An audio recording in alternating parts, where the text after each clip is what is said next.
ये आप देख लो, मैंने किया, मैं चेक थोड़ी, मुझे देखना है बस क्या किया। Anti clockwise, sorry anti derivative, ये रहा। इस अगर मैं उस वाली चीज को लिखूं तो मेरे पास क्या हुआ, सारी इंटीग्रेशन पुरानी है, नया कुछ भी नहीं है। पाई divided by 3, 1 minus cos of the 2 x divided by 2 लिखा जा सकता है सर, बिल्कुल लिखा जा सकता है। यहाँ पे 0 से पाई बाय 2, यहाँ से 0 से पाई बाय 2 लगा देते हो ओवरऑल की जगह। अब what is the problem, problem ये है कि सर ये मेथड ऐसा है, थोड़ा सा काम का है आपकी, ठीक है ना। देखिए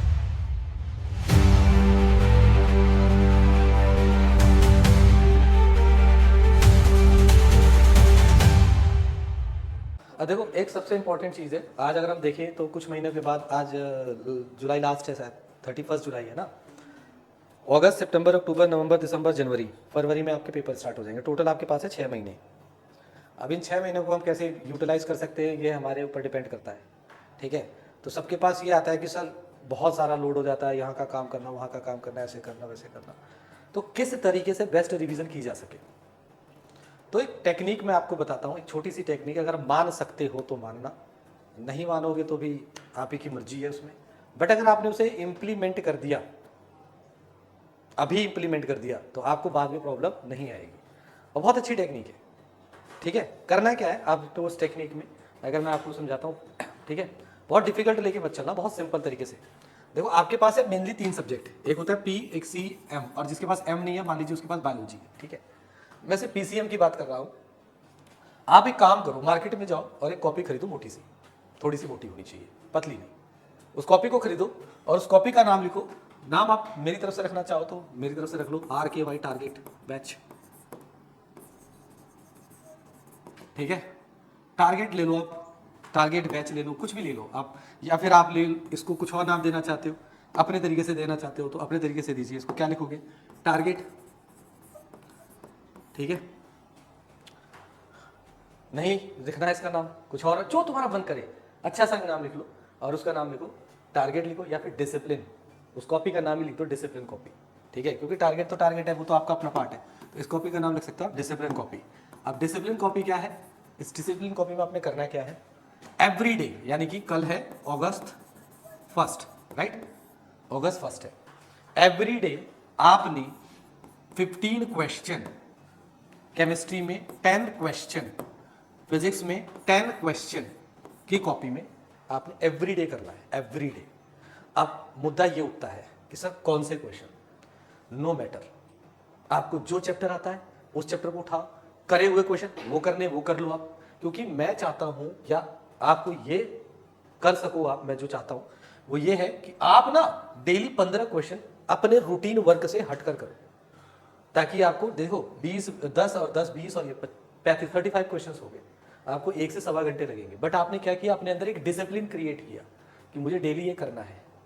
और कब से, कल से स्टार्ट करो, हर एक की अलग अलग कॉपी है, डेट डालते जाओ, इस दिन मैंने ये किया, ठीक है। कोई सा भी, जैसे मान लीजिए आपको मैथ में अच्छा लगता है, आपको डिफरेंशिएशन अच्छा लग रहा है, ठीक है, डिफरेंशिएशन के क्वेश्चंस कर लो। आपको केमिस्ट्री में अच्छा लग रहा है, जो भी चैप्टर, उस चैप्टर के 10 क्वेश्चन कर लो और 10 इसके डेली करते जाओ, कोई भी इसमें गैप ना हो, ठीक है। अब मानते हैं किसी दिन आपका गैप हो गया, मान लीजिए सैटरडे था, उस सैटरडे को आपकी पार्टी थी, आप चले गए पार्टी में, तो गैप आ गया। तो मान आपके लिए क्या है, मेन डिसिप्लिन है। आप जब संडे को बैठोगे तो आप पहले 35 वो करोगे प्लस 35 वो करोगे, क्योंकि जब आप ये करोगे ना तो आपको खुद ही लगेगा कि यार ये तो बर्डन है मेरा, मैं क्यों अपना एक दिन भी छोड़ूं, देन यू मैनेज, ठीक है ना। अब कुछ बच्चे कहेंगे सर हमसे तो ना हो पाएगा, हम नहीं कर सकते, बहुत सिंपल सी चीज है।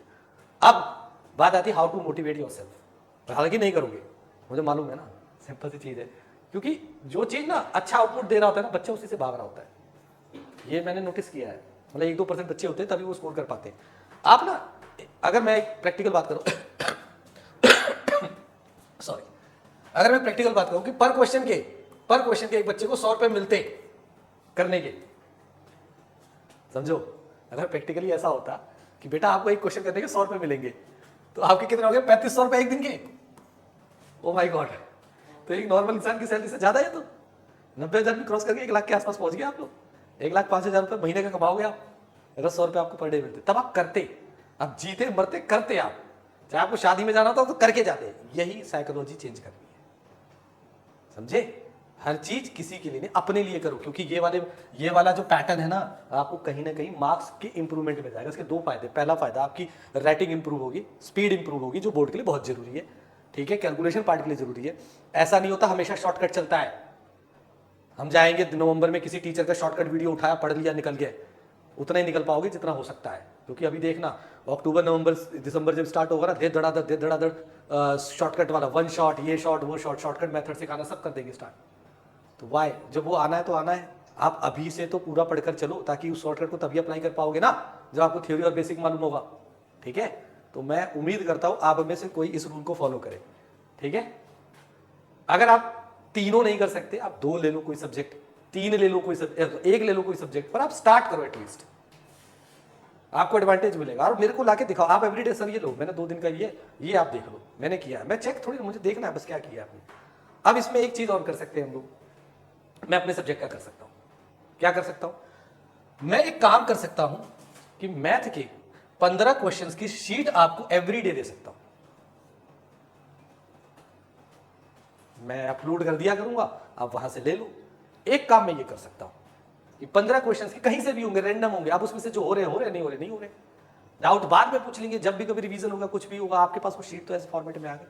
तो मैं अपने सब्जेक्ट का ये काम तो कर सकता हूँ कि 15 क्वेश्चंस की डेली के बेसिस पर रैंडम उठा लिया, कैसे चैप्टर 1 के 15, 2 के 15 थे, ऐसे 5-5, जैसे चैप्टर 5 है, एक कौन सी है, कंटिन्यूटी एंड डिफरेंशिएबिलिटी, भाई इसके तो कम से कम मैं 10 शीट बना सकता हूँ, 15 यानी 150 क्वेश्चन से ज्यादा, 10 क्या, मैं तो 20 बना दूंगा।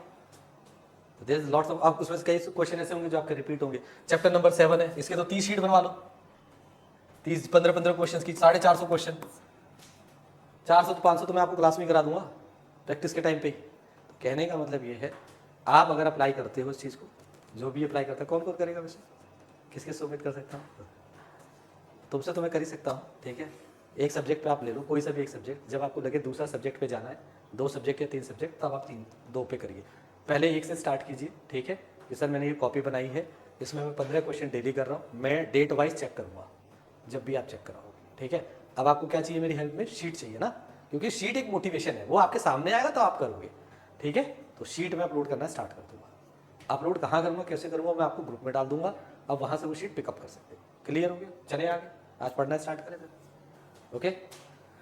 तो पिछली क्लास में हम लोगों ने कहाँ तक खत्म किया था, हमने डेफिनेट इंटीग्रेशन, इनडेफिनेट इंटीग्रेशन को खत्म कर दिया, समाप्त कर दिया, ठीक है। बहुत अच्छा लगा, इनडेफिनेट को पढ़ के मजा आया, ठीक है।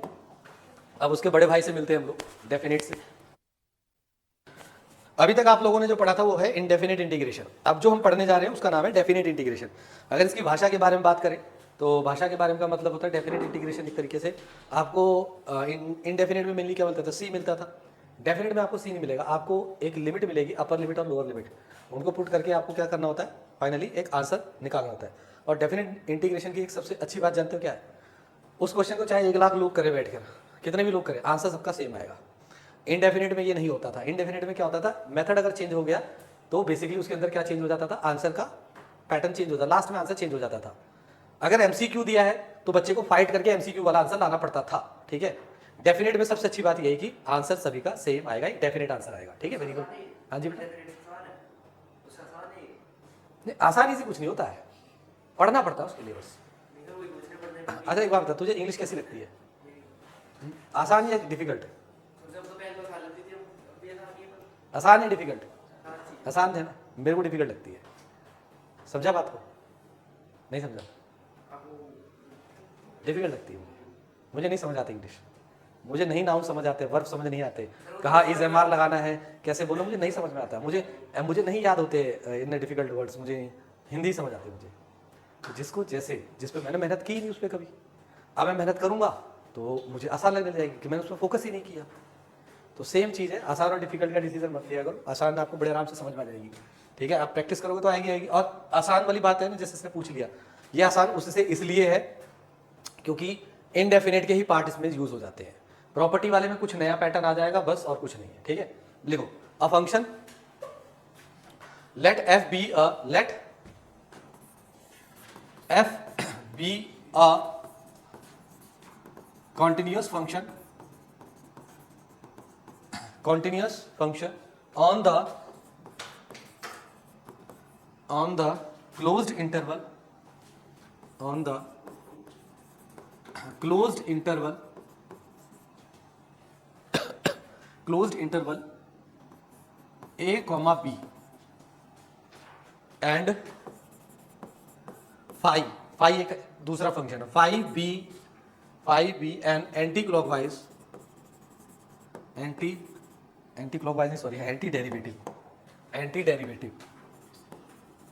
Derivative of f, then a से b लिमिट लगती है इसमें, लिमिट a से लिमिट b तक function f of x dx is equal to क्या हो जाएगा आपका, ये इसका एंटी डेरिवेटिव क्या है f, ये ठीक है, फाई ऑफ x, ये क्या आ जाएगा आपके पास, लोअर लिमिट, ये है अपर लिमिट, ठीक है। जब इसमें एक्सपेंड करके लिखोगे तो phi b upper limit minus में लोअर लिमिट यानी कि a आ जाएगा, ठीक है, फाई ऑफ a, ठीक है। बहुत सिंपल है, कोई टेंशन नहीं है इसमें।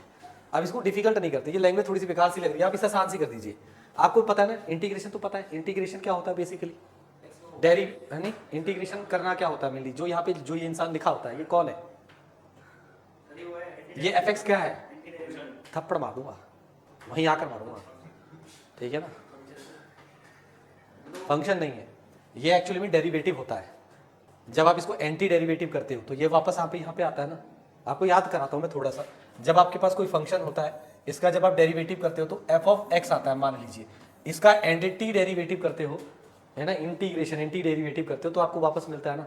तो बेसिकली आप क्या कर रहे हो, ये वाला कौन है आपका डेरिवेटिव ही तो हुआ, तो इसको क्या बोलते हैं, इसको मैंने लिखवाया था, आपको याद करो मेरे नोट्स में इंटीग्रेशन में, एंटी डेरिवेटिव इंटीग्रल प्रिमिटिव, ये लिखवाया था ना मैंने, इसका नाम याद आया थोड़ा थोड़ा, ठीक है। तो ये आपका क्या हुआ एंटी डेरिवेटिव, इसीलिए मैंने यहाँ पे लिखा है F be a continuous function है, तो इसका कोई एंटी, जब मैं इस पे इंटीग्रेशन का साइन लगाऊंगा तो यानी कि जाहिर सी बात है जो आएगा वो एंटी डेरिवेटिव ही तो होगा, इसलिए मैंने क्या लिखा, phi B a anti derivative, ये रहा। इस अगर मैं उस वाली चीज को लिखूं तो मेरे पास क्या हुआ, मेरे पास है ये एफ जिसका मैं क्या कर रहा हूं इंटीग्रेशन, तो मुझे क्या मिल रहा है एंटी डेरिवेटिव फाई। समझ में आया कि नहीं आया, ऐसे देखा जा रहा है, क्लियर हुआ। हालांकि इसकी यहाँ पे इतनी आवश्यकता नहीं है, तो हम आगे चलते हैं, इस आवश्यकता को भरपूर मात्रा में आगे बढ़ाते हैं। देखो अब हमारे पास क्या हो जाएगा, ये तो एक सिंपल सा तरीका, दूसरा तरीका ले लेते, मैं फाई नहीं लगाता हूं, मैं इसकी जगह पे ले लेता हूं लोअर से ये एफ ऑफ एक्स कोई फंक्शन है मेरे पास, ठीक है, dx is equal to the, मान लीजिए डिफरेंट इंटीग्रेट करके कोई function f of x, capital F लिख दिया मैंने, ठीक है जी, ये हो गया a, तो ये b, तो इसको कैसे लिखोगे आप लोग, f ऑफ अपर लिमिट क्या है b माइनस में लोअर लिमिट क्या है ये, ठीक है। इसका ना एक फॉर्मेट और है जिसे हम पढ़ेंगे चैप्टर नंबर 8 में, area related to the circle, oh sorry area related to circle 10th class का चैप्टर है, एप्लीकेशन ऑफ इंटीग्रेशन में पढ़ेंगे इसके जस्ट बाद, तो उसमें प्रॉपर्ली प्रूव्ड पार्ट है, ठीक है ना, एरिया अंडर वाला आता है। अभी हम इसको ये समझते हैं, अब मैं इसको और अच्छे से आपको समझाता हूं एक क्वेश्चन का एग्जांपल लेकर। मान लीजिए आपके पास लोअर लिमिट 2 है, अपर लिमिट, लोअर लिमिट 1 है, अपर लिमिट 2 है, मेरे पास एक फंक्शन आ गया x क्यूब dx आ गया, राइट, ठीक है जी। तो मैं इसका इंटीग्रेशन करूंगा, इसका इंटीग्रेशन क्या बनेगा, x की पावर 4 डिवाइडेड बाय द 4, और यहां पर क्या आ जाएगा 1 एंड 2, तो व्हाट इज द मीनिंग, ये मेरे पास कौन आया, कैपिटल F इंटू एक्स आया, ये वाला पार्ट आया। अब मैं इसमें क्या लगाने जाऊंगा, अपर लिमिट माइनस में लोअर लिमिट, यानी कि मैं रिप्लेस करूंगा x की जगह पर जो मुझे लोअर और अपर में दिया हुआ है, तो मेरे पास क्या हो जाएगा, x की जगह पे अपर कितना है 2 की power 4 divided by the 4 minus में 1 की पावर 4 डिवाइडेड बाय द 4, तो बेसिकली मेरे पास कितना हो जाएगा 16 डिवाइडेड बाय द 4 माइनस में 1 डिवाइडेड बाय द 4, मैंने एलसीएम लेकर सॉल्व किया तो 15 डिवाइडेड बाय द 4, यह मेरा आंसर आता है। यही करना है बस, ये तो बहुत आसान है, ये बहुत आसान है, हमें सिंपल इंटीग्रेशन करना है, अपर माइनस में लोअर करना है। तो जो आपकी एक एक्सरसाइज एनसीईआरटी के अंदर दिया हुआ है वो सिर्फ और सिर्फ इसी पर बेस्ड है, किस पर बेस्ड है, इस चीज पर बेस्ड है। समझ में आया कि नहीं आया, क्लियर हुआ सभी को, ठीक है ना। तो अभी हम पहले वही करेंगे, फिर इसके बाद दूसरा मेथड आता है, उसका नाम है सब्स्टिट्यूशन मेथड, फिर इसके बाद तीसरा आता है property of the definite integration, जिसके बाद ये चैप्टर समाप्त हो जाएगा। इसमें बेसिकली 3 ही टॉपिक है, ठीक है। पहले 2 टॉपिक जल्दी खत्म हो जाएंगे, यानी कि अगर हम थोड़ा सा भी प्रैक्टिस करेंगे तो पहले 2 टॉपिक अभी हो जाएंगे, मैं आपको क्वेश्चंस करा दे रहा हूं, राइट, ये और सब्स्टिट्यूशन वाला।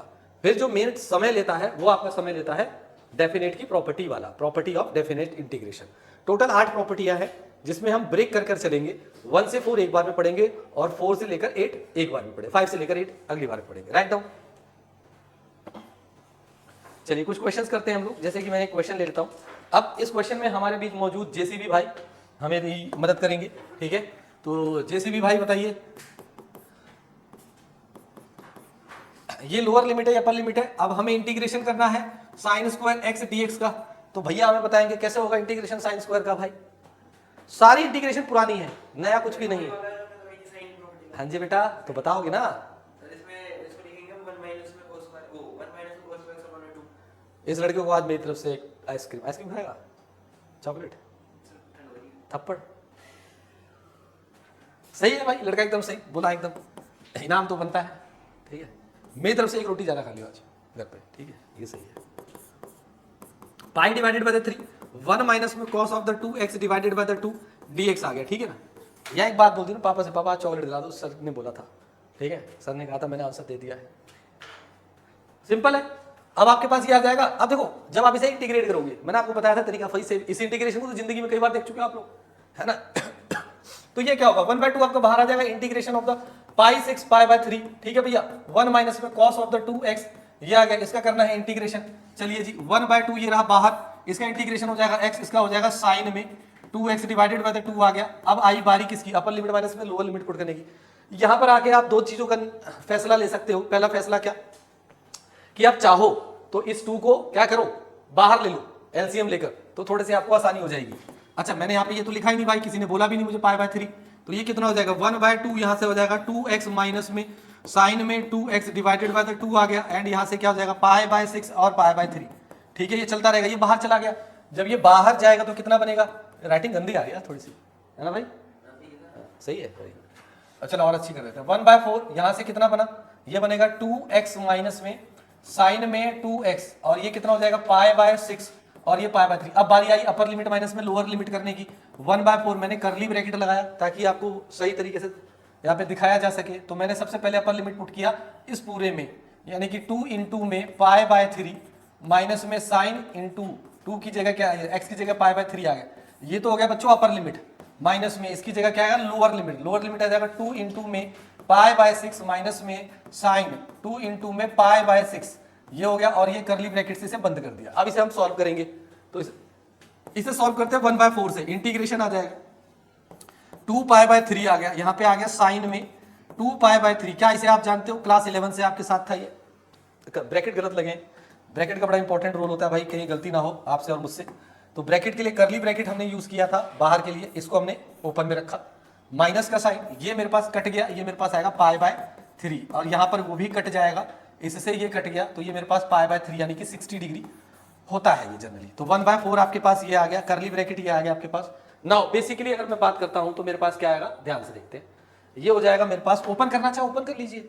ये मेरे पास कितना बनेगा 2 पाई बाय 3, और ये इसे जानते हो ना साइन 2 पाई बाय 3 को बेसिकली क्या लिखा जा सकता है, पाई माइनस में पाई बाय 3 लिखा जा सकता है सर, बिल्कुल लिखा जा सकता है। तो ये हो जाएगा सर साइन में पाई माइनस में पाई बाय 3, ठीक है जी। ये मैंने ओपन करना था ना, ओपन करा, माइनस गया, यहाँ पे पाई बाय 3 आ जाएगा, प्लस में क्या हो जाएगा साइन में पाई बाय 3 आ जाएगा। अब मुझे सिर्फ यह बताइए ये वाला किस क्वाड्रेंट में है, ये है सेकंड क्वाड्रेंट में। सेकंड क्वाड्रेंट में साइन का चेंज पॉजिटिव रहता है, पाई है यहाँ पर, पाई होने की वजह से साइन चेंज नहीं होगा कॉस में, ठीक है। तो मेरे लिए कितना बन गया 1/4 ब्रैकेट में 2 पाई बाय 3 माइनस में साइन का पाई बाय 3 ये आ गया, माइनस में पाई बाय 3 प्लस में साइन में पाई बाय 3, और यहां से ये और ये कट गया। तो आपके पास 1/4 एंड 2 पाई बाय 3 माइनस में पाई बाय 3, इसे सॉल्व करेंगे तो 1/4 इंटू में आ जाएगा पाई बाय 3, आंसर आएगा पाई बाय 12 इज द आंसर। सबका यही आएगा। समझ में आया कि नहीं आया, चले आगे। चलिए एक क्वेश्चन की तरफ बढ़ते हैं, बड़ा इंपॉर्टेंट क्वेश्चन है ना, इंपॉर्टेंट लिख सकते हो आप IMPT, ठीक है। इंपॉर्टेंट में अगर मैं बात करता हूं तो क्वेश्चन है आपके पास, इफ यदि क्वेश्चन है 0 से लेकर a, लोअर लिमिट a 0 से लेकर a 1 divided by the 4 plus में x स्क्वायर dx, ठीक है, is equal to the pi by 8, है ना, पाई बाय 8 कहता है फाइंड वैल्यू ऑफ a की वैल्यू फाइंड आउट करनी है आपने। बहुत आसान है, बहुत आसान है ना। कैसे आसान है, देखो जब आपके पास यहाँ पे दे रखा है तो जब हम सॉल्यूशन की तरफ चलते हैं तो सॉल्यूशन बेसिकली क्या बनेगा, इंटीग्रेशन ऑफ ठीक है, ए 0 से लेकर a तक 4 प्लस में एक्स स्क्वायर, ये क्या हो जाएगा dx, यही आएगा कि नहीं आएगा, हाँ या ना, ठीक है ये आएगा। इज इक्वल टू द क्या आपके पास पाई बाय 8 है। अब मैं जरा इसे सुंदर सा कर दूं, यानी कि किसी फॉर्मेट में ला देता हूं, तो 0 से लेकर a, ये किसकी फॉर्मेट लग रहा है, 2 की पावर 2 प्लस में X square dx is equal to कितना हो जाएगा, इज इक्वल टू हो जाएगा पाई बाय 8। चलो जी, अब इसकी शक्ल किससे मिलती है, एक इंटीग्रेशन है और वो हमारा जेसीबी भाई बताएगा, इसका क्या बनेगा फॉर्मूला भाई, शाबाश, अब वो कैंसिल करवा दियो, ठीक है ना, जो तो मुझे पहले शाबाशी मिली थी वाली काट दी, उसमें गलत है, तो इसका आंसर बता रहा था भाई, ये तो मुझे भी दिख रहा है, चल तू बता दे भाई। शाबाश, ऐसे दोस्त बनाने चाहिए तुझे, शाबाश, सही रास्ते पे है तू। 1/में a क्या बनता है, 1/a tan inverse x divided bye a बनता है, तो यहाँ पे a की वैल्यू क्या है 2, ये कितना हो जाएगा tan इनवर्स यानी कि x डिवाइडेड बाय 2, ये आ गया, ठीक है भाई। यहाँ से क्या आ जाएगा, अपर लिमिट और लोअर लिमिट तो लगाना भूल ही गया भाई, 0 से लेकर a तक, और ये आ जाएगा पाई बाय 8, ठीक है, ओके ओके ओके। तो ये जो कांस्टेंट है इसका कोई काम नहीं, इसे बाहर भेज दो, तो आप इसे बाहर भेजोगे तो कितना आ जाएगा 1/2 बाहर आ गया, अपर लिमिट लोअर लिमिट लगा दे, तो ये कितना हो जाएगा tan inverse of the x की जगह क्या आ जाएगा a डिवाइडेड बाय 2, ये a है a, और अपर लिमिट माइनस में लोअर लिमिट क्या आ जाएगा tan इनवर्स 0 डिवाइडेड बाय 2, और यहाँ से कितना आ जाएगा पाई बाय कितना आ गया 8 आ गया, ये इसको काट देगा, यहाँ पे 4 आ जाएगा, ठीक है सर। अब देखो tan इनवर्स 0 0 होता है, आपके पास कितना बचा, सिर्फ tan inverse of a divided by 2 is equal to the pi by 4, ये इनवर्स उधर चला जाएगा, तो a by 2 is equal to the tan कितना हो जाएगा पाई बाय 4, तो यहाँ से value a divided by 2 is equal to 1 आ गया, तो a की वैल्यू कितनी आ गई 2, मिल गया नंबर। चलो आगे, question for practice, same base पर एक क्वेश्चन दे देता हूं आपको प्रैक्टिस करने के लिए। कहता है यदि इफ इंटीग्रेशन 0 से लेकर कहां तक है भाई 1 तक, और आपके पास है एक्स स्क्वायर प्लस में, नहीं x square 3x square plus में 2x plus k dx is equal to the कितना है भाई 0 के बराबर है। कहता find the value of k, ये तो क्या हो गया find the value of k, ये क्या हो गया बोलो आसान सर, थोड़ा सा मजेदार लिख लो। अब इफ इंटीग्रेशन कहां से कहां तक है, √2 से लेकर, हाँ √2 से लेकर x तक, मजेदार है ये वाला, √2 से लेकर x तक, तो और आपके पास यहाँ पे dt divided by the √2 t square minus 1 is equal to the pi by 12। कहता है find value of x, x की वैल्यू निकालनी है इसमें, ये मजेदार है। तो ये दिख रहा है आपको कैसे है, 1 में लीनियर रूट क्वाड्रेटिक वाला पैटर्न है, सॉल्व करने की कोशिश करना, हो जाएगा, नहीं होगा तो मैं बैठा ही हूं, ठीक है। चलो नेक्स्ट पे आ जाते हैं मजेदार क्वेश्चन की तरफ, ठीक है। अब एक और करते हैं, आगे चलते हैं, ठीक है। आगे हमारे पास इंटीग्रेशन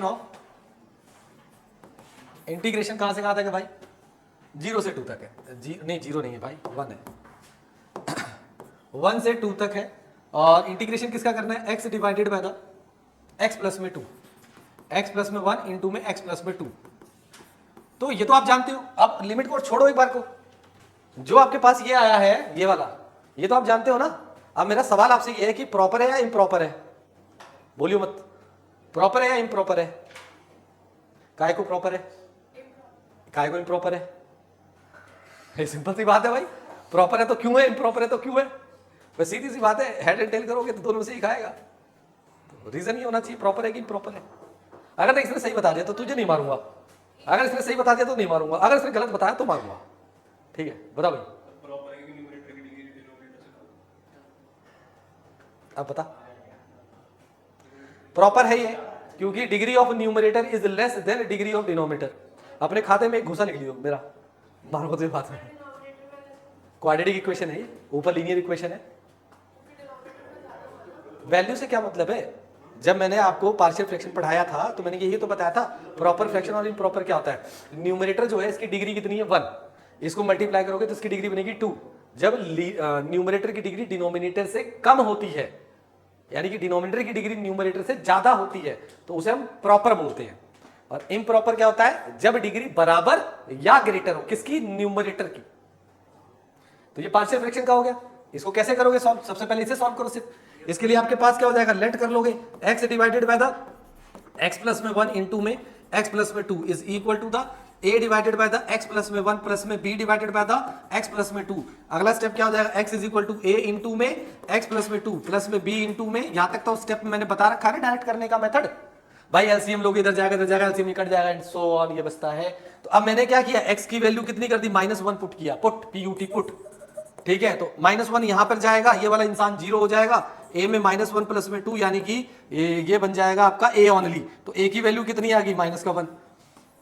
फिर आप क्या करोगे, put put x is equal to the -2 करोगे। तो जैसे ही आपने -2 किया तो -2 इज इक्वल टू a वाला 0 प्लस में b वाला क्या हो जाएगा, -2 प्लस में 1 यानी कि -2 इज इक्वल टू माइनस का b, यानी कि कट गया, b की वैल्यू कितनी आ गई, 2 आ गई। तो आपके पास ये फ्रैक्शन क्या बना, ये फ्रैक्शन कुछ इस तरीके से बनता है, x divided by the x plus में 2 प्लस में x प्लस 1 है, सॉरी पहले ये हो जाएगा x प्लस में 2 इज इक्वल टू a की वैल्यू कितनी आई थी, -1। तो -1 divided by the x plus में 1, फिर यहाँ पे b यानी कि प्लस का 2 divided by the x plus में कितना आ जाएगा, x प्लस में 2 आ जाएगा, ठीक है जी, ये आ गया। अब आप इसका करिए इंटीग्रेशन, जब आप इसका इंटीग्रेशन करोगे तो 1 से लेकर 2 तक जाओगे। सही जवाब या गलत जवाब, यही जवाब आएगा, ठीक है। तो यहाँ पर वैल्यू कितनी आ गई, यहाँ पर वैल्यू आ जाएगी -1 divided by the x plus में 1 प्लस का sign 2 divided by the x plus में 2, इसे हमने कर दिया बंद। यहाँ क्या हो जाएगा dx, यहाँ पे आ जाएंगे ऐसे, यहाँ से क्या आ जाएगा इंटीग्रेशन। अब इसमें सीधा इंटीग्रेशन लगा सकते हैं लीनियर फॉर्मेट में, ये तो ये कितना हो जाएगा, -1 है ना, -1 log ऑफ मॉड कितना आ जाएगा, x प्लस में 1 फिर प्लस का साइन 2 इंटू में log of mod x plus में 2 और इनके ऊपर आ जाएगा अपर लिमिट और लोअर लिमिट। अपर लिमिट कितनी है, 2, लोअर लिमिट कितनी है, 1, यही चल रहा है। अब अपर लिमिट और लोअर लिमिट को पुट करने से पहले इसे सिंप्लीफाई कीजिए। सिंप्लीफाई करने का मतलब ये हुआ कि मैं ये कहना चाहता हूं आपसे कि आप इसे लिख सकते हो, इसे लिख सकते हो। जैसे मैं इस वाले इसकी बात करूंगा, नहीं मैं ये माइनस से माइनस को उधर कर देता हूं, तो मैं इसे लिख सकता हूं log of mod x plus में 2 का होल स्क्वायर माइनस में log of mod x plus में 1 एंड 1 और 2 ये रहा। फिर हमने रूल लगा दिया, इस पूरे का स्क्वायर है, log a minus log b का लगा दिया ना, तो क्या होता है वो, अरे यार याद करो थोड़ी सी बचपन की कहानी, तो ये आपके पास याद होगा ना, log ऑफ a माइनस में log of b is equal to the log of a divided by the b होता है। तो ये याद कर लिया, तो आगे चलते हैं, हमारे पास क्या आ जाएगा, यहां से आ जाएगा ये आ जाएगा log ऑफ x प्लस में 2 का whole square divided by the x plus में 1। ये पूरा का पूरा मॉड में रहेगा, ये तो आपको पता है, अपर लिमिट माइनस में लोअर लिमिट। अब अप्लाई कर दीजिए अपर लिमिट माइनस लोअर लिमिट, तो मेरे लिए क्या हो जाएगा, अपर लिमिट 2 पुट करोगे तो log ऑफ 2 प्लस में 2 का whole square divided by the 2 plus में 1 माइनस में log ऑफ 1 प्लस में 2 डिवाइडेड बाय द 1 प्लस में 1, इसका तो अच्छा होल स्क्वायर था, खत्म ही हो गया, इनकी भी लिमिट होती है। ये आपका है लोअर लिमिट पुट करोगे तो ये आपके पास आ जाएगा 1 प्लस में 2 का whole square divided by 1 plus में 1, ठीक है। इसी को सॉल्व करोगे फाइनल आंसर आने वाला है आपके पास, ठीक है ना, फाइनल आंसर आ जाएगा। अभी देखते हैं जरा कैसे आता है। तो ये आपके पास क्या बचता है, log ऑफ मॉड, यहाँ 4 है, 4 का स्क्वायर कितना होगा, 16, शाबाश लड़के शाबाश। ये कितना हो जाएगा, 3 माइनस में इसका कितना है, 3, 9, अरे वाह तुझे तो आता है। log 9 डिवाइडेड बाय इसका कितना आ जाएगा, 2। क्या फाइनल आंसर है, नहीं, इसको अभी भी और सिंप्लीफाई किया जा सकता है। इसमें फिर से प्रॉपर्टी लगा दी, log of the 16 divided by the 3 divided by 9 divided by the 2, समझ में आया है नहीं। ये नीचे चला जाएगा तो ये कितना बन जाएगा बेटा, ये बन जाएगा log of 16 divided by the 3 into में 2 डिवाइडेड बाय द 9, तो कुल मिलाकर ये आंसर बनता है log 32 डिवाइडेड बाय द 27, और यह पॉजिटिव में है। बता मजा आया कि नहीं आया, आएगा ही आएगा। सिंपल बता दिया इंटीग्रेशन वाला, फिर कौन सा बता दिया, सिंपल बता दिया, पार्शियल फ्रैक्शन बता दिया, अब क्या रह गया, बाय पार्ट, फिर आएगा सब्स्टिट्यूशन, तो अलग ही टॉपिक है। तो बाय पार्ट का अगर क्वेश्चन आता है तो कैसे करते हैं, क्वेश्चन ले लेते हैं हम लोग। इंटीग्रेशन ऑफ यहाँ 0 से लेकर पाई बाय 2, ये हो जाएगा x, ब्रैकेट में क्या है आपका cos ऑफ 2x dx। तो इसमें हमें साफ नजर आ रहा है कि इसमें क्या लगने वाला है, बाय पार्ट, और बाय पार्ट लगा देंगे हम आराम से। बाय पार्ट लगाने के लिए हमें सबसे पहले किस चीज का डिसीजन लेना पड़ता है, 1 और 2 का, पहले नंबर पे कौन है, दूसरे नंबर पे कौन है, उसके लिए हम किसका यूज करते हैं, आई लेट का, ILATE। तो I में इनवर्स, L में लॉग, A से अलजेब्रिक, T से ट्रिग्नोमेट्रिकल। तो कुल मिलाकर अगर मैं बात करता हूं तो मेरे लिए ये वाला जो अलजेब्रिक है, ये वाला इंसान पहला हो गया और ये वाला इंसान दूसरा हो गया। समझ आया कि नहीं आया, कुल मिलाकर मैं बात करता हूं तो जब मैं अगर बात करता हूं तो ये इंटीग्रेशन क्या बनाया भाई, देखते हैं। तो चुपचाप आप एक पैटर्न से करिएगा, कोई टेंशन नहीं लेने का। इसमें दो तरीके से लिमिट को इसमें दिखाया जा सकता है, एक लिमिट बाहर पूरी रख दो और एक साथ में लेकर चलो। जैसे कि एक इंसान इंटीग्रेट कर रहा है, कह रहा मैंने इसमें अपर लिमिट, भाई मैंने बाय पार्ट लगाने जा रहा हूं, तो मैं यहाँ पे 0 और π/2 मैंने यहाँ पे रख दिया और अंदर आराम से इंटीग्रेशन करूंगा। इंटीग्रेशन का पैटर्न क्या, first function as it is, फिर उसके बाद क्या था integration of the second function, यही है dx, फिर माइनस में बड़ा इंटीग्रेशन, ठीक है। उसके बाद मेरे पास क्या जाएगा, differentiation of the x, sorry integration of the cos of 2x dx आ गया, ठीक है जी। मेरे पास इंटीग्रेशन के लिए ये रहा, जब इसका करूंगा x, यहां पे बन जाएगा sine of 2x divided by the 2 minus में, भाई इसका, अच्छा इसमें गलती है, आप लोगों ने बताया नहीं मुझे यार, कैसे बच्चे हो, गलती ये थी ना, ये वाला dx नहीं लगाया,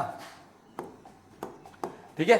अब अगर मैं बात करता हूं यहां से, तो इसका 1 हो जाएगा, ये तो 1 हो जाएगा, इसका क्या बचेगा, साइन में 2x divided by the 2 dx बचा, ठीक है। ये 0 से लेकर π/2, मुझे तो लिमिट लगानी ही लगानी है बाद में।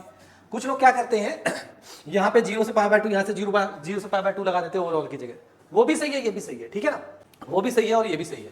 तो अगर मैं आगे की बात करता हूँ, चले आगे चलते हैं आगे इंटीग्रेशन में, अभी मैं इसको ऐसे ही रहने देता हूँ।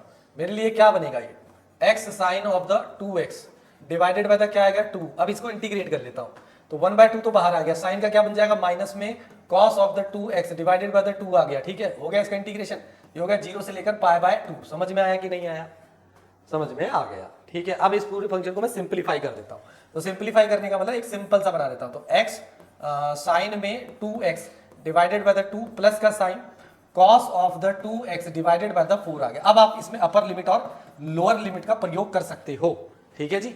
तो अपर लिमिट और लोअर लिमिट पुट कर दीजिए, जैसा भी आ रहा है, देखते हैं फाइनल आंसर क्या आता है। अपर लिमिट में π/2 यानी कि x की जगह π/2 और साइन में 2 इंटू में π/2, ठीक है जी, divided by the whole divided by 2, फिर प्लस का साइन यहाँ पे आ जाएगा cos में 2 इंटू में π/2 डिवाइडेड बाय द 4, ये पुट हो गई आपकी अपर लिमिट, माइनस में लोअर लिमिट। जैसे ही आप 0 पुट करोगे खुशी आपके चेहरे पे दिखनी चाहिए, क्योंकि π/2 लोअर है ना, तो 0 पुट करोगे तो पूरा 0 हो गया, और फिर प्लस का साइन यहाँ पे cos 0 डिवाइडेड बाय द 4, ठीक है, ये आ गया ऐसे।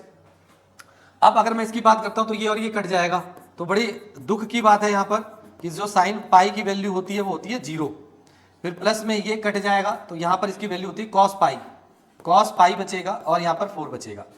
यहाँ से ये 0 जा चुका है, यहाँ पे cos 1 आता है, तो cos 0 की वैल्यू 1 होती है, तो ये 1/4 माइनस का बचेगा। अगला स्टेप, यह पूरी चीज 0 हो जाएगी क्योंकि न्यूमरेटर 0 हो गया, cos पाई की वैल्यू -1 होती है, तो -1/4 माइनस में 1/4 यानी कि -2 डिवाइडेड बाय 4 यानी कि -1/2 इसका आंसर आना चाहिए।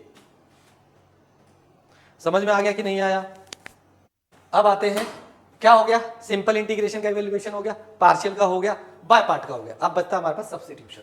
देखिए, evaluation of definite integration, evaluation of definite integral by substitution method. ये मेथड ऐसा है, थोड़ा सा काम का है आपके, ठीक है ना। देखिए, इसमें क्वेश्चन लेते हैं, प्रश्न ले लेते हैं एक हम लोग, हमने बड़ा सिंपल सा प्रश्न लिया, इंटीग्रेशन है 0 से लेकर 1 तक, है ना। यहां पर x है और e⁻x का स्क्वायर है dx, तो ये आपको साफ साफ दिख रहा है कि यह क्वेश्चन किससे होगा, ये क्वेश्चन होगा ये वाला सब्स्टिट्यूशन से होगा, ठीक है। मैं थोड़ा सा इसमें परिवर्तन कर देता हूं, परिवर्तन ये मैं 1 की जगह यहाँ पे 2 कर देता हूं, ठीक है बस। तो इसे प्रॉपरली सब्स्टिट्यूट करके ही करना है। जैसे कि मैं क्या करूंगा, पुट करूंगा PUT put x² is equal to the t, मैं इसका डिफरेंशिएशन करता हूं तो 2x is equal to the dt divided by the dx आता है, और dx जो आएगा मेरा dt divided by the 2x आता है।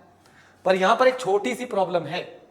क्या प्रॉब्लम है मैं बता देता हूं। देखो, जब आप यहां पर लिखोगे इंटीग्रेशन, ये वाला इंसान x है, e⁻t है, यहाँ पे dt divided by the 2x आ जाएगा, ये कट गया, तो आप यहाँ पे नोटिस कर रहे हो कि पूरा फंक्शन किस में बन गया, t के वेरिएबल में, और जो लिमिट थी पहले x के फॉर्मेट में थी, तो लिमिट भी चेंज होती है। How to change the limit, अब लिमिट यहां से बड़े आराम से चेंज हो जाएगी। अगर हम ब्लू पेंट पे ध्यान दें तो जब ये लिमिट होती है आपकी लोअर x और ये होती है आपकी अपर x, तो जब आपका x इज इक्वल टू 0 है तो t की वैल्यू कितनी मिलेगी आपको, 0 मिलेगी, यहाँ पे पुट करोगे ना भाई।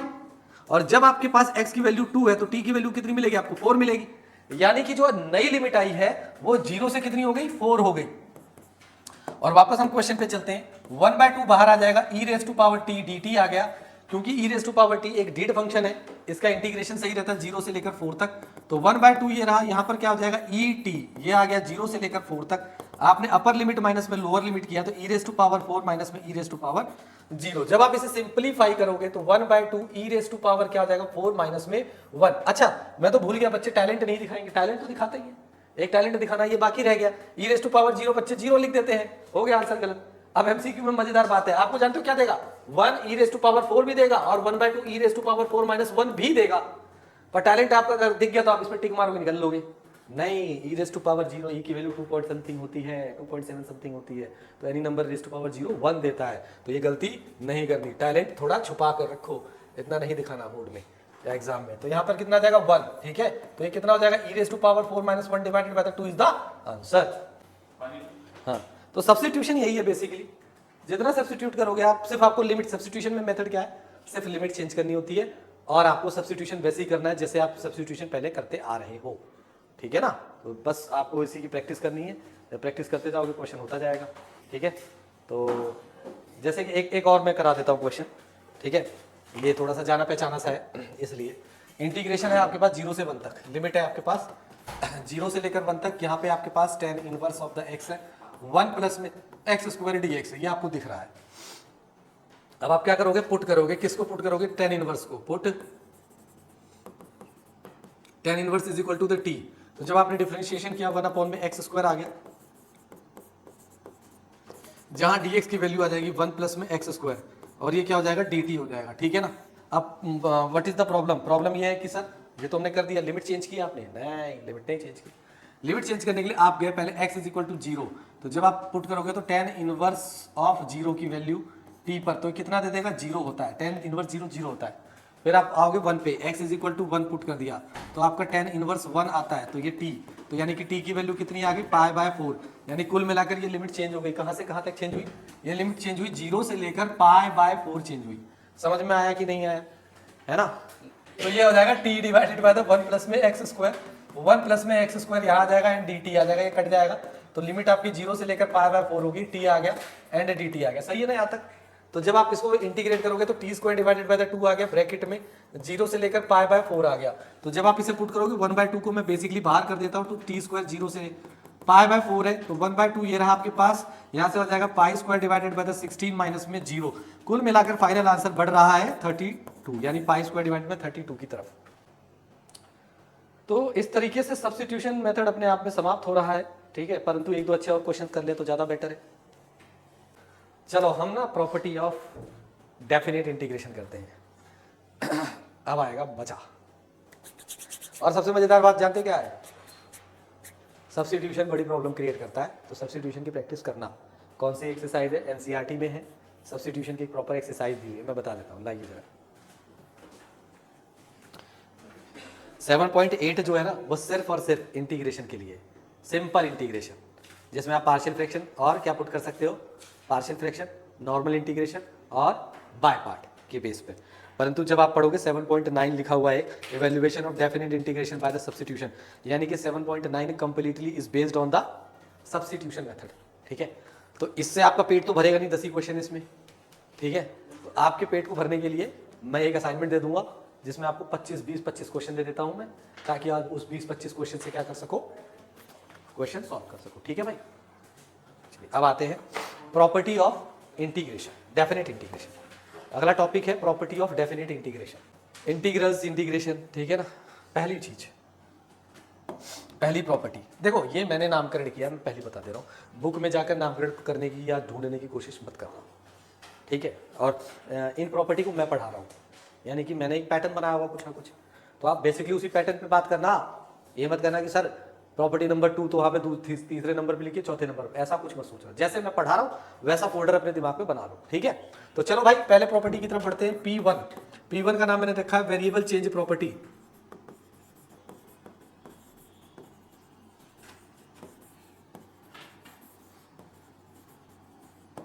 वेरिएबल चेंज प्रॉपर्टी बड़ी अच्छी प्रॉपर्टी है, अपने आप में बड़ी सुंदर सी प्रॉपर्टी है। प्रॉपर्टी की खासियत है, पूरी डेफिनेट इंटीग्रेशन में एक या दो जगह यूज होगी बस। बस, और कहीं यूज नहीं होती है, पर है अच्छी। एक बड़ा बड़ा सा क्वेश्चन है, उसमें यूज होता है, मतलब 2 क्वेश्चन आपको गिनती के 3 मिलेंगे जिसमें ये यूज हो रही होगी, तो इसलिए अच्छी है। वेरिएबल चेंज प्रॉपर्टी का मतलब क्या होता है, देखो आपके पास क्या है, लिमिट है मान लीजिए ए से लेकर बी तक, और कोई फंक्शन है f of x d x is equal to the, ठीक है, आप फंक्शन को चेंज नहीं कर रहे हो और ना ही आप लिमिट को चेंज कर रहे हो, ए से बी ही आपकी लिमिट है, और फंक्शन में सिर्फ और सिर्फ यदि आप वेरिएबल चेंज करते हो तो दोनों का डेफिनेट वैल्यू जो आती है वो सेम आएगी। एग्जाम्पल के तौर पर अगर मैं आपको दूं यहां पर क्वेश्चन, तो एक है मेरे पास क्वेश्चन 0 से लेकर π/2 ले लीजिए, और मैंने यहां पर ले लिया sin x dx, तो मैं जब इसे इंटीग्रेट करूंगा तो माइनस में cos x आ जाएगा, ठीक है, 0 से लेकर क्या आ जाएगा π/2 आ गया। अपर लिमिट माइनस में लोअर लिमिट करूंगा, तो उसको लगाने से पहले मैं आपको ये नसीहत दूंगा कि आप इसे बाहर कर लीजिए माइनस, ताकि आपसे माइनस की गलती ना हो।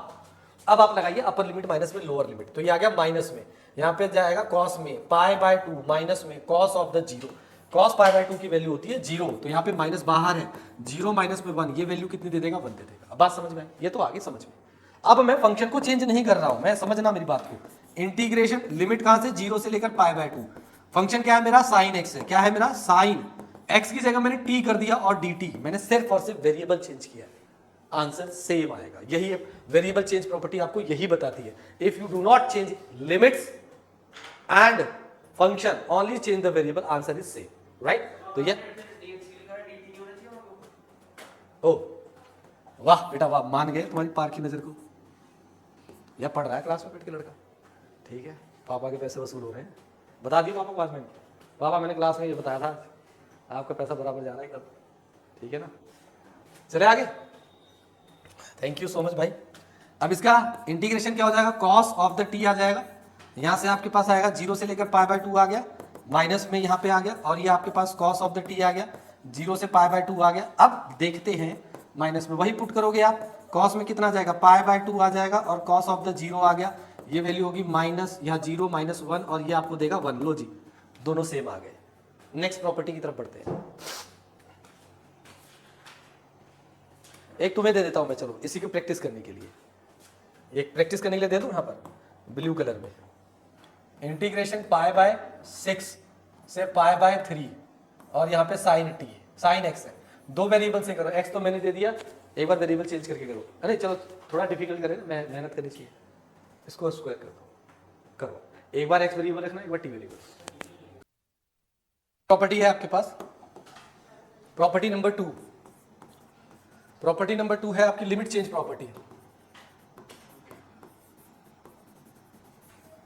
Limit change property.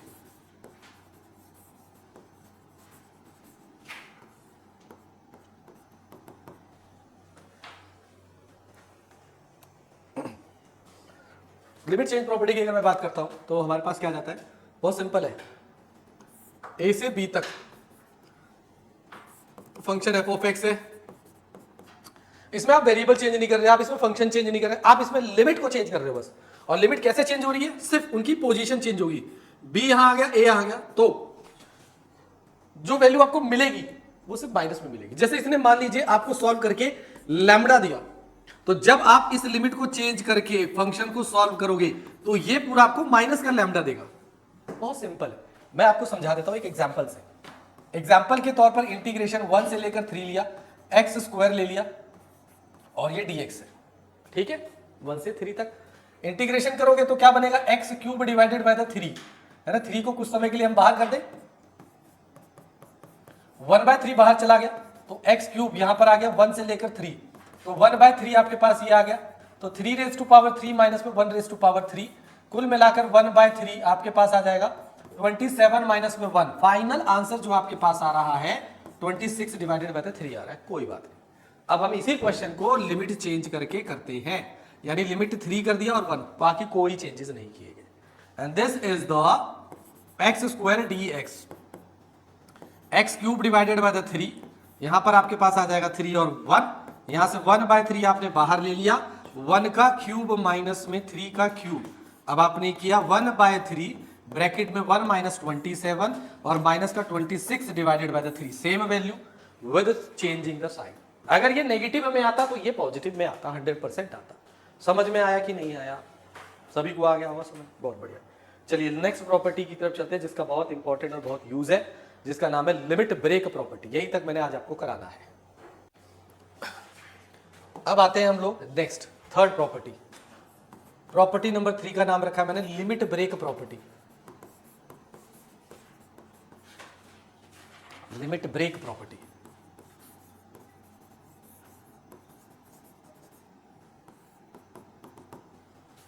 ठीक है।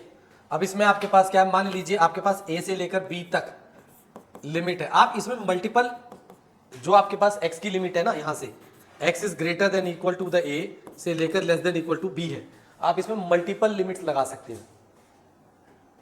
ब्रेक मतलब जो भी होगा इन्हीं के बीच का ब्रेक रहेगा। जैसे कि आपने लिया a से लेकर c तक f ऑफ x dx, फिर प्लस का साइन c से लेकर d तक, ठीक है, f ऑफ x dx, फिर प्लस का साइन d से लेकर b तक। मैंने बस 2 ही ब्रेक किए, यानी मैंने लिमिट ये जो नंबर होंगे कौन से c d, ये किसके बीच में होंगे, a और b के बीच में ही होंगे। सब पता चल रहा है ना, a से ग्रेटर c से कम, यहां c से ग्रेटर d से कम, यहां d से ग्रेटर और b से कम। समझ में आया कि नहीं आया? अब इसके क्वेश्चंस की तरफ बढ़ते हैं। एक क्वेश्चन करते हैं सबसे पहले इसमें।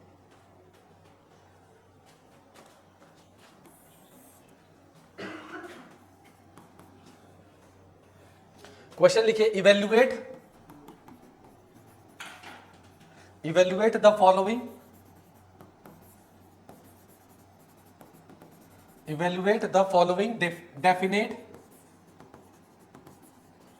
डेफिनेट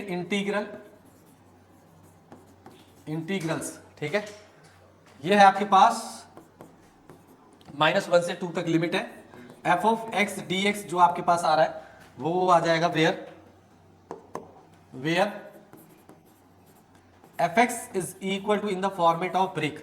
क्या ब्रेक है, ट्वाइस ऑफ x प्लस में 1, x less than equal to 1, दूसरा है x माइनस में 1, x इज ग्रेटर देन 1। समझ में आया? अब आपको उसने ब्रेक करके दे दिया, ठीक है। तो यानी फंक्शन पे -1 से 2 तक की तो लिमिट है, पर वो लिमिट कहीं से ब्रेक हो रही है। तो यानी ये कैसे ब्रेक होगी, इंटीग्रेशन -1 से ग्रेटर और लेस देन 1 तक जाओगे तो आपके पास कौन सा फंक्शन होगा, 2x प्लस में 1 फंक्शन होगा। फिर 1 से ग्रेटर और कहां तक जाओगे, 2 तक, तो आपके पास क्या फंक्शन होगा, x माइनस में 1 dx। समझ में आया कि नहीं आया? इंटीग्रेट तो खुद ही कर लोगे इसके आगे, ठीक है ना, करके सॉल्व कर लोगे। चले आगे मजेदार की तरफ बढ़ते हैं। सॉरी, इंटीग्रेशन -5 से लेकर 5 तक, मॉड ऑफ x प्लस में 5। सबसे ज्यादा क्वेश्चन मॉड के बनते हैं इसमें, सबसे ज्यादा। तो मॉड का ब्रेक आपको मालूम होना चाहिए, ठीक है। How to break the modulus, everyone know very well. Mod of x plus में 5, इसका क्रिटिकल पॉइंट निकालो। x प्लस में 5 इज इक्वल टू 0 रखा तो x की वैल्यू -5 आ गई, तो इसका क्रिटिकल पॉइंट आ जाएगा -5।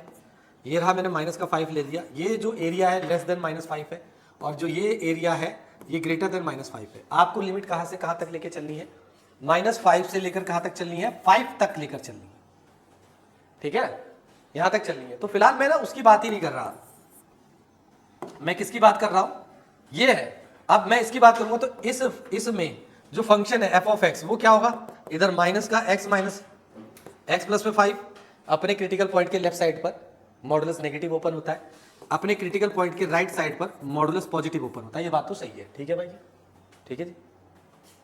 नाउ अगर मैं बात करता हूं यहां पर ये चीज, तो मैं इसको जरा फंक्शन के फॉर्मेट में लिखता हूं, यानी कि f of x is equal to the mod x is less than -5। तो ये कितना आ जाएगा, ये आ जाएगा माइनस ऑफ x प्लस में 5 और x is greater than equal to -5। तो ये आ गया आपके पास कितना, x प्लस में 5 क्रिटिकल पॉइंट के राइट साइड पे। तो जो आपके पास लिमिट है वो -5 से 5 तक, यानी कि कुल मिलाकर मुझे जो फंक्शन की लिमिट चाहिए वो यहां से लेकर यहां तक पे चाहिए, x इज इक्वल टू 5। तो कौन सा बिहेवियर आ रहा है, ये वाला आ रहा है। तो मैं क्या करूंगा, मैं इंटीग्रेशन लूंगा -5 से लेकर 5 तक, और इस फंक्शन को मैं इंटीग्रेट करूंगा। समझ में आ गया, x² डिवाइडेड बाय 2 प्लस में 5x and upper limit minus में लोअर लिमिट, आप सॉल्व करोगे आंसर आ जाएगा। क्लियर हुआ, क्लियर हो गया, ठीक। तो आज के लिए इतना बहुत है, 3 होगी प्रॉपर्टीज। अगली क्लास में हम लोग इसी के आगे कंटिन्यू करेंगे और इसी के क्वेश्चंस करेंगे, ठीक है जी। तो आप लोगों का होमवर्क 7.8 7.9 है, एनसीईआरटी करनी है पहले। ओके चलिए, कल 1 अगस्त है, 1 अगस्त से आप लोग नोटबुक बनाना चाहो तो बना सकते हो, मैं देखूंगा आपको।